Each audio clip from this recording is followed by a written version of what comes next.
reach out to, make the fight. But we didn't know how serious it was.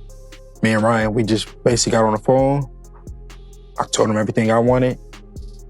And yeah, no, I am a competitor. And, when I first started out boxing, when I took it serious and, I was like, this what I'm going to do. I wanted to be, I said, I'm going to be great in the sport. I'm going to be the best. I'm not in here to be, just a competitor. I'm not in here to be just one of the other guys. No, I want to be the best. I want to be the guy. So it hasn't, nothing has changed. So the world get to see me face it. But, I'm going to rise even higher than I was before. Now that you're taking care of business, how does you and Devin Haney end? How does that fight go? Knockout. 5 seconds left, King. Stay sharp, baby. Bro, I'm real, bro. I'm for real. And put anybody in there in front of me, I'm gonna say the same thing. I'm gonna stop them. Put your money on it. Keyshawn Davis just sent shockwaves through boxing, scoring a brutal TKO over Jermaine Ortiz in his junior welterweight debut, then instantly calling out Devin Haney and throwing himself straight into the spotlight. Question to you is, you called out Devin Haney. You talked the other day, and I told you what Mickey Bay said about Devin Haney and you fight. I talked with somebody that you might know from when you were younger, Coach Sean from Norfolk, Virginia. He told me, when it come to fighting, Keyshawn Davis is just a mean little dude. Like, you can come, you want to box and do all that. He love to fight. Now, I asked you this about Mickey when it came to Devin Haney. Now that you're taking care of business, how does you and Devin Haney end? How does that fight go? Knockout. Haney fired back on social media with a simple but serious response. Keyshawn, let's do it.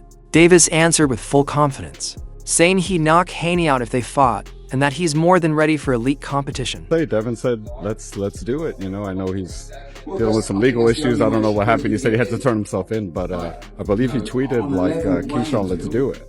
He said that? Yeah, but he tweeted something like that. Yeah. Well, Bill was in my DMs. We already was talking about it, honestly, before he even hit the media. So I know it's going to happen in 2022. And you're good going straight to Devin in your first fight at 47? Davis made it clear he's ducking nobody. He says he'll fight anyone, anywhere, and stop whoever stands in front of him, chasing names like Haney, Lewis Crocker, and Dalton Smith to prove he belongs at the very top. You set your targets publicly on Devin Haney, #1 welterweight by ring, most estimations right now, champion. Why is that? Why Devin Haney? And you have half the amount of professional fights he has. Do you think that's something? There's enough in it for him when he's. I was 6-0 fighting people with 30+ fights, bro. I don't mean it from that. What I mean is stopping him. Why is he stopping? No, I'm playing.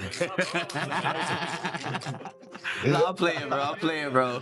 Nah, why Devin Haney, bro? Honestly, because he's a star. He's a superstar. You asking that question. I felt like that's what it was. Go ahead. Yeah, at the end of the day, I'm ready to fight anybody. So I'm going for you. He didn't hold back on Haney, claiming that even after moving up from 135, Devin still lacks knockout power and hasn't shown real strength at higher weights, which is exactly why Davis. No problem against you, bro, but we talking business right now. I will knock Devin out for sure. For sure. You don't think he's hitting a little harder at 47 than he was at 35 and 40 growing into that weight? That's a no. It looked like it. It looked like it. It looks to like us, Keyshawn. To me. Let's see how hard I hit January 31st. I like it. Do you think you're already a bright enough star that he'd be willing to take? Because, as a businessman, risk reward. You think you bring enough to the table that he'd want to take the fight? He would take the fight? Hopefully, bro. I hope he would take the fight. In terms of answering your question, a bright enough star, he's already entertaining me on Twitter and social media and stuff like that. So I guess he sees some money potential in this fight right here. But what I would like to do is I would like to become champion, because that just speaks for itself. Once I come to the champion with the table, you can't. Davis also said Haney never respected him going back to their early days, claiming Devin always underestimated him and never saw him as a real threat, even as Davis kept climbing the rank. Yeah, I never with Cuz. Why? Because Cuz never with me. On what tip? Bro, it was like times where like, bro, it was times where like me, I was always around Shakur as an amateur and shit. So Shakur introduced me to Floyd, Devin Haney, all that type of shit. So there's a hell of times I'm around Devin Haney and we 24 fitness playing basketball, regular shit before niggas became celebrities type shit, or just who we are today. And nigga just never never even looked me in my eyes. Nigga never showed me respect. Like nigga never. Shakur always like, yo, this nigga Keyshawn, this, that, third. He be like, for real? That nigga still a kid. And like, he just never gave me my respect. He sunned you. You know what I'm saying? So it's like, bitch ass nigga, you know goddamn well, nigga. Now I'm here, nigga. And everything Shakur been saying, nigga, I lived up to it and then some. What you talking about? And he's still like, his father used to, it's crazy because my beginning of my professional career, his father used to be like, oh, the businessman. Like, dap me up. My man. And, so you always was the businessman. And Dad was keep his face forward and like, damn, I can't get no pat. Like, nigga, we African American. You can't show me no type of love. You're weird. All right, well, how about this? So you've been a businessman. Yeah, hell yeah. Since like an amateur. He then publicly called out Bill Haney, demanding the fight be made.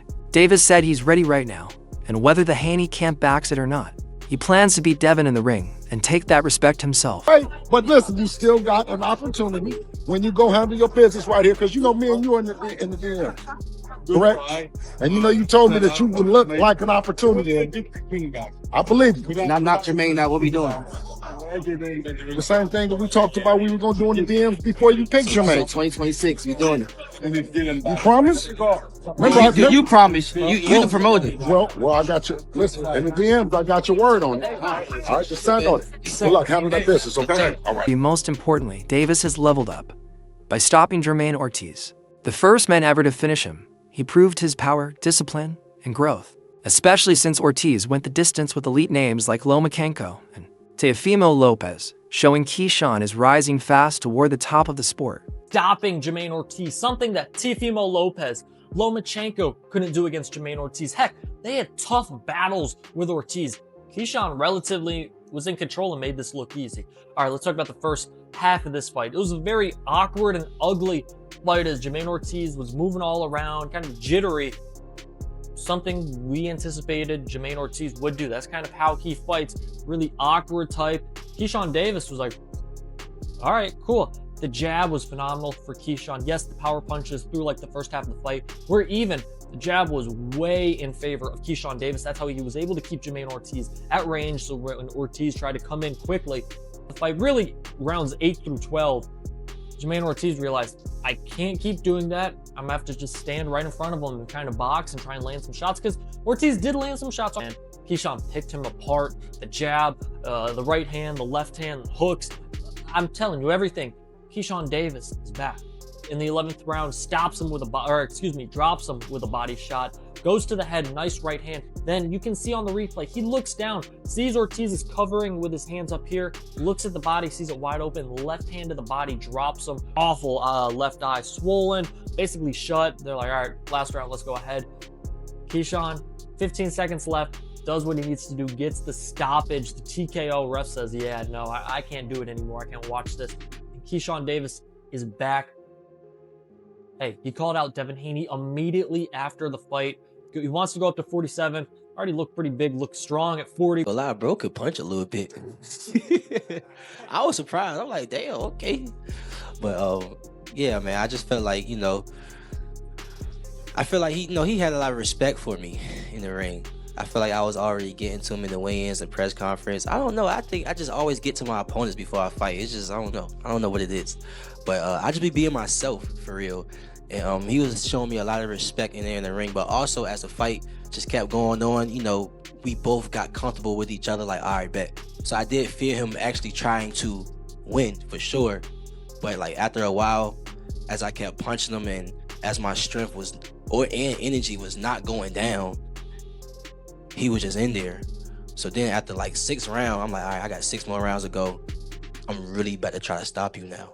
You know what I'm saying? Even in the 12th round, I'm like, I'm about to stop you. Like it never left my head. Like, I'm about to stop you. Like, every round, I'm about to stop you. I don't know when it's going to happen. His debut at 140 to cement his status as a top player in the division. And I'm going to turn it over to Keyshawn. Well, first things first, all glory to God. Jesus Christ for giving me this win. It's been a long time coming, man. From my last fight all the way to tonight, man. It was a lot of twists and turns and up and downs and nights where I just didn't even want to do this anymore. And y'all don't know the half of like how I even got here tonight just to perform. And how I got that knockout is crazy because I always dreamed to get like a 12-round knockout, like 12 round. Like that was always my dream. So like to do it in an opponent like Jermaine Ortiz on my return in front of 20,000 fans, that's God, bro. That's God. I feel like he turned my whole career around. And now it's just continue to just keep trusting in him, you know, that he's gonna do even bigger things for me. And I'm here, man. I'm back and I'm better, just like I promised y'all. Also, I promised y'all a knockout.